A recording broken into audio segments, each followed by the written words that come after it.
뭐라고요? 집을 팔았다고요? 어머니, 갑자기 이게 무슨 말씀이세요? 우리가 출장 간 사이에 왜 이런 큰일을? 무슨 큰일이라니? 내가 내 집 파는 게 큰일이야? 너희도 이제 독립할 때 됐잖아. 어머니, 저희는 어디로 가라는 말씀이세요? 갑자기 이렇게 하시면. 갑자기라고? 20년 동안 참고 또 참았는데 이게 갑자기야? 여러분, 안녕하세요. 제가 왜 이런 선택을 했는지 궁금하시죠? 이야기하기 전에 구독과 좋아요 부탁드려요. 여러분의 관심 하나하나가 저에게는 정말 큰 힘이 되거든요. 저는 박미숙, 56세입니다. 부산에 살고 있어요. 사실 저도 평범한 주부였어요. 남편과 아들 둘을 둔 행복한 가정의 엄마였죠. 그런데 5년 전 남편이 갑자기 세상을 떠나면서 모든 게 변했어요. 남편 장례를 치르고 49제를 지내는 동안 저는 정신이 없었어요. 슬픔에 잠겨있는 저를 보며 큰아들 민수가 말했어요. 엄마, 이제 우리가 엄마를 책임질게요. 걱정하지 마세요. 그때는 정말 고마웠어요. 남편 없이 혼자 살아갈 걱정에 떨고 있던 제게 아들들이 든든한 버팀목이 되어주겠다고 하니까요. 큰아들 민수는 그때 막 결혼한 신혼이었고 작은아들 민호는 대학교 4학년이었어요. 엄마, 우리 같이 살아요. 혼자 계시면 외로우실 테니까. 민수 며느리 은정이도 처음에는 정말 다정했어요. 어머니, 저희가 모시고 살겠어요. 걱정하지 마세요. 그렇게 해서 민수 부부와 함께 살기 시작했어요. 처음에는 정말 좋았어요. 집안에 웃음소리도 나고 며느리가 해주는 음식도 맛있었고요. 손자까지 태어나니까 집안이 더욱 활기찼어요. 아, 이렇게 사는 게 행복이구나 싶었어요. 그런데 언제부터였을까요? 조금씩 달라지기 시작했어요. 처음에는 작은 것들이었어요. 어머니, 손자 좀 봐주세요. 잠깐 마트만 다녀올게요. 어머니, 오늘 늦을 것 같으니까 저녁 준비 부탁드려요. 당연한 일이라고 생각했어요. 며느리도 바쁘고 손자도 키워야 하고 제가 시간 여유가 있으니까 도와주는 게 맞다고 생각했거든요. 그런데 점점 당연해졌어요. 미안하다는 말도 고맙다는 말도 없어졌어요. 마치 제가 해야 할 일인 것처럼. 어머니, 준호 유치원 데려다 주세요. 어머니, 빨래 좀 널어주세요. 어머니, 청소 좀 해주세요. 그러다가 둘째 손자까지 태어났어요. 그때부터는 정말 전쟁이었어요. 새벽 6시에 일어나서 아이들 우유 타주고 유치원 도시락 싸고 큰아이 유치원 데려다 주고 돌아와서 작은아이 돌보고 집안일하고 저녁 준비하고 하루 종일 쉴 틈이 없었어요. 제 시간이라는 게 존재하지 않았죠. 그래도 참았어요. 이게 가족이니까. 며느리도 육아로 힘들고 아들도 직장에서 바쁘고 제가 도와주는 게 당연하다고 생각했어요. 그런데 어느 날이었어요.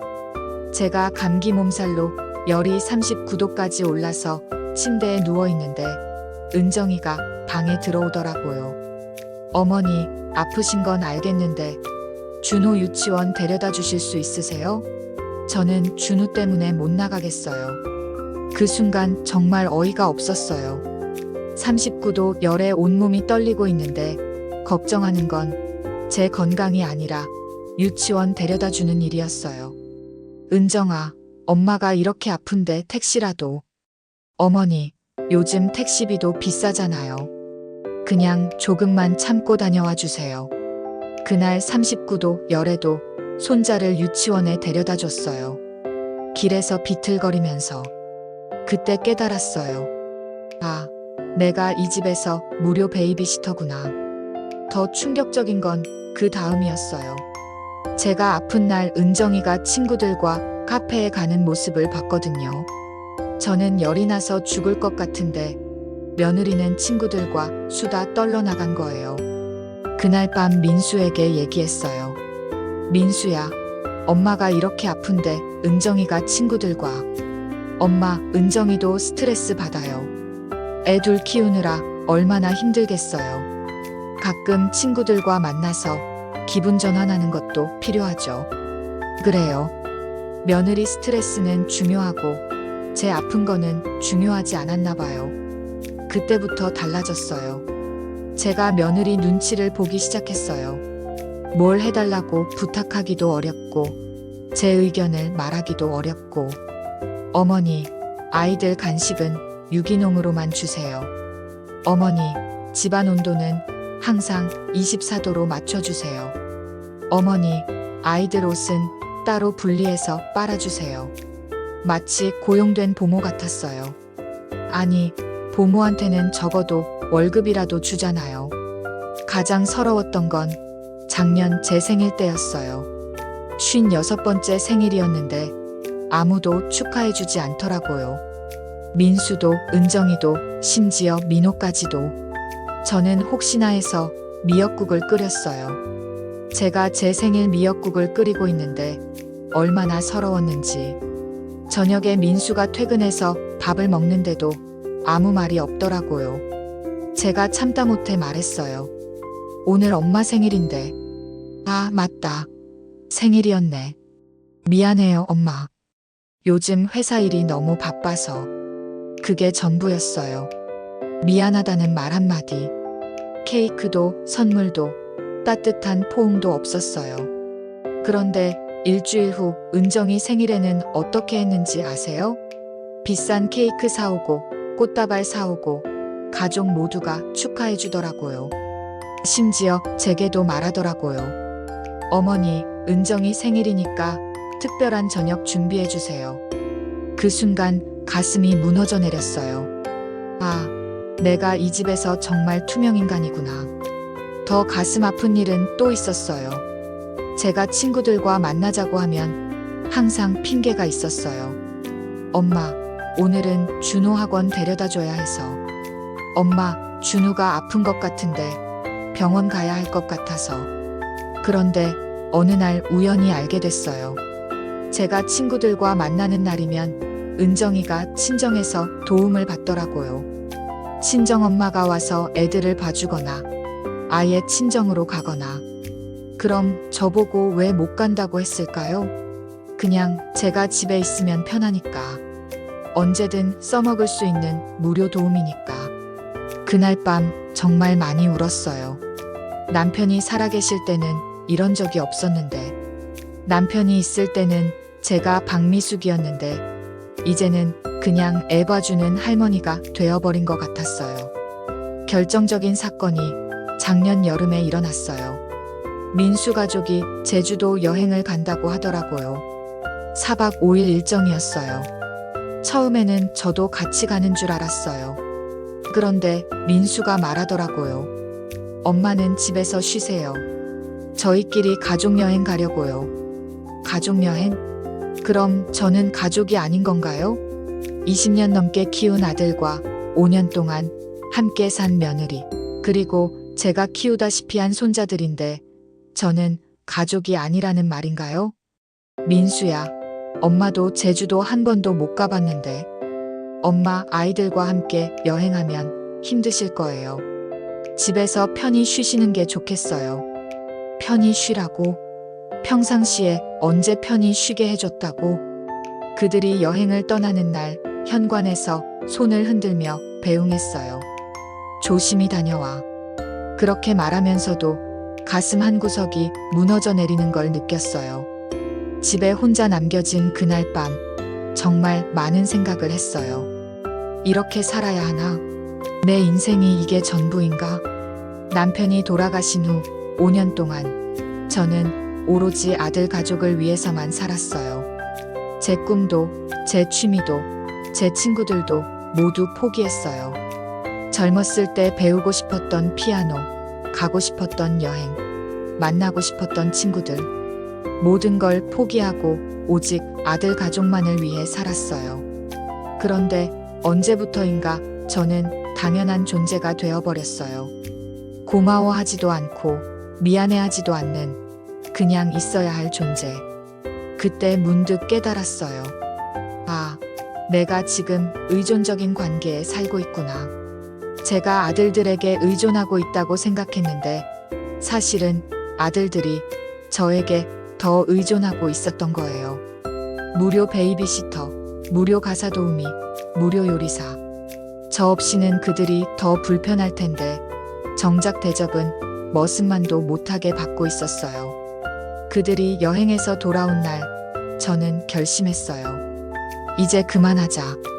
56년을 살았는데 남은 인생마저 이렇게 살 수는 없다.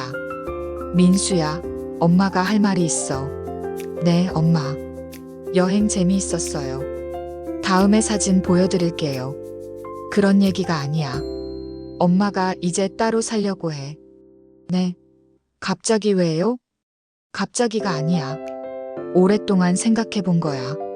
그날 밤 가족회의를 했어요. 민수, 은정이, 그리고 민호까지. 엄마, 저희가 뭘 잘못했나요? 은정이가 억울하다는 듯이 물어봤어요. 잘못했다기보다는 이제 각자 독립적으로 살고 싶어. 엄마, 혼자 살면 외로우실 텐데요. 민수가 걱정하는 척 했어요. 외롭지 않아. 오히려 지금이 더 외로워. 그 말을 듣고 모두가 할 말을 잃었어요. 엄마, 그럼 어디서 사실 거예요?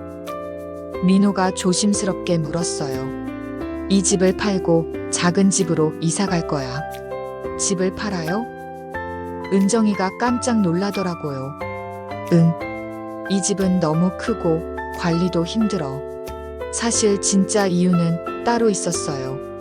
이 집은 남편과 제가 30년 동안 모아서 산 집이에요. 남편 명의로 되어 있지만 남편이 돌아가신 후 제가 상속받았죠. 그런데 이 집에서 살면서 점점 제가 얹혀 사는 신세가 된 기분이었어요. 마치 아들이 집주인이고 제가 세입자인 것처럼. 어머니, 너무 성급한 결정 아니세요? 좀 더 생각해 보세요. 은정이가 말했어요. 하지만 제 결심은 확고했어요. 다음 날 바로 부동산에 전화했어요. 손이 떨렸지만 마음은 확고했어요. 네, 집을 팔고 싶은데요. 어떤 집이신가요? 35평 아파트요. 금매로 내놓고 싶어요. 부동산 중개사가 그날 오후에 왔어요. 집 상태도 좋고 위치도 좋다면서 일주일 안에 팔 수 있을 거라고 했어요. 그런데 혹시 가족분들은 아시나요? 제 집이에요. 제가 알아서 할게요. 정말 일주일 만에 매수자가 나타났어요. 젊은 신혼부부였는데 이 집을 정말 좋아하더라고요. 할머니, 여기서 행복하게 사셨죠? 저희도 여기서 행복하게 살겠어요. 행복했나요? 처음에는 행복했을지도 모르겠어요.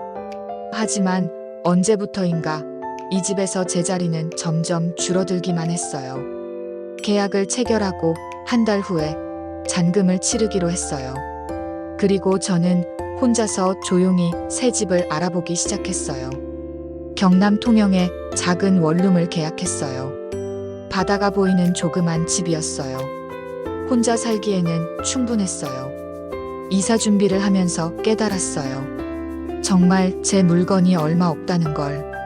30년 동안 산 집인데 제 물건은 옷가지 몇 벌과 화장품, 그리고 몇 권의 책이 전부였어요. 그동안 모든 걸 가족을 위해 샀었나 봐요. 제 취미나 관심사를 위한 물건은 하나도 없었어요. 아들 가족이 출장에서 돌아오는 날, 저는 이미 이사할 준비를 마쳤어요. 현관문이 열리면서 손자들이 소리쳤어요. 할머니, 우리 왔어요. 평소와 똑같은 모습으로 들어왔다가 거실의 박스들을 보고 깜짝 놀라더라고요. 어머니, 이 박스들이 뭐예요? 이사 가려고 짐 쌌지. 바로 그 순간이었어요. 지난 5년 동안 쌓인 모든 감정이 터져나오는 순간. 어머니, 무슨 말씀하시는 거예요? 우리가 출장 간 사이에 갑자기. 갑자기가 아니야. 내가 이 집 팔았어. 아들과 며느리의 얼굴이 창백해졌어요. 집을 팔았다고요? 어머니, 저희는 어떻게 하라고요? 그때 저는 5년 동안 참고 또 참았던 모든 말을 쏟아냈어요. 너희들이 알아서 하지. 그동안 나한테 한 것처럼. 어머니, 저희가 뭘 잘못했나요? 잘못? 나를 당연하게 여긴 게 잘못이야. 무료 베이비시터로 생각한 게 잘못이고. 어머니, 민수가 말을 잊지 못했어요. 민수야, 내가 결혼한 후로 나한테 고맙다고 한 적이 몇 번이나 있니? 미안하다고 한 적이 몇 번이나 있고 아무 말도 못 하더라고요.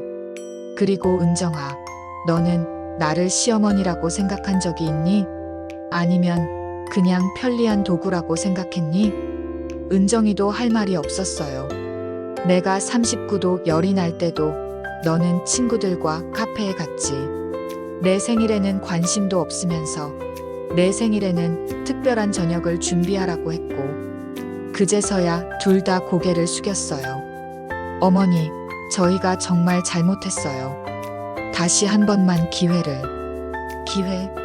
5년 동안 매일매일이 기회였는데. 그리고 마지막으로 말했어요. 이 집은 나와 너희 아버지가 30년 동안 모아서 산 집이야. 그런데 언제부터인가 내가 얹혀 사는 신세가 된 기분이었어. 이제 내가 진짜 주인인 집에서 살고 싶어. 다음 날 새벽 통영으로 떠났어요. 아무도 배웅하러 나오지 않았어요. 그것도 예상했던 일이었어요. 고속도로를 달리면서 창밖을 봤어요. 푸른 바다가 보이기 시작했어요. 20년 만에 보는 바다였어요. 새 집은 작았지만 따뜻했어요. 창문을 열면 바다가 한눈에 들어왔어요. 혼자 끓인 라면이 이렇게 맛있을 줄 몰랐어요. 그날 밤 바다 소리를 들으며 잠들었어요. 정말 오랜만에 편안한 잠이었어요. 통영에 온 지 3개월쯤 됐을 때 민수가 찾아왔어요. 많이 야윈 모습이었어요. 엄마, 저희가 정말 잘못했어요. 그래서 왔니? 요즘 정말 힘들어요. 애들 돌보는 것도, 집안일 하는 것도. 엄마가 얼마나 대단한 분이었는지 이제야 알겠어요. 그래. 이제라도 알아서 다행이구나. 엄마, 다시 돌아와 주실 수 없을까요? 안 돼. 나는 이제 내 인생을 살 거야. 그럼 저희가 여기로 이사와서. 그것도 안 돼. 너희는 너희끼리 잘 살아가야 해. 민수가 눈물을 글썽이더라고요. 엄마, 정말 죄송해요. 그동안 엄마를 너무 당연하게 생각했어요. 미안하다고 하지 말고 앞으로 잘해. 그게 진짜 사과야. 지금은 통영에 온 지 8개월이 됐어요. 작은 카페에서 아르바이트도 하고 바닷가 산책도 하고 동네 할머니들과 수다도 떨고 정말 평범하지만 행복한 일상을 보내고 있어요. 민수는 이제 한 달에 한 번씩 안부 전화를 해요. 예전과는 확실히 달라졌어요. 말투도 더 정중하고 제 안부를 진짜 걱정해주는 것 같아요. 얼마 전에는 손자들이 편지를 보냈어요. 할머니 보고 싶어요. 놀러 가도 돼요? 마음이 복잡했어요. 아이들은 그리웠지만 예전처럼 돌아갈 수는 없었거든요. 그래서 이렇게 답장했어요. 할머니도 보고 싶어. 하지만 하루만 놀러 와. 그리고 엄마 아빠가 꼭 함께 와야 해. 바다를 보면서 매일 생각해요. 이제부터는 박미숙으로 살자. 누구의 엄마도 누구의 시어머니도 아닌 그냥 박미숙으로. 56년을 살면서 처음으로 진짜 제 이름을 되찾은 기분이에요. 여러분도 혹시 비슷한 상황에 계신다면 용기를 내보세요. 인생은 정말 짧아요. 가족을 위해서만 살기에는 말이에요. 지금 이 순간이 여러분 인생의 새로운 시작점이 될 수 있어요. 오늘도 제 이야기를 끝까지 들어주셔서 고맙습니다. 여러분 모두 행복하세요. 그럼 다음 이야기에서 또 만나요. 안녕히 계세요.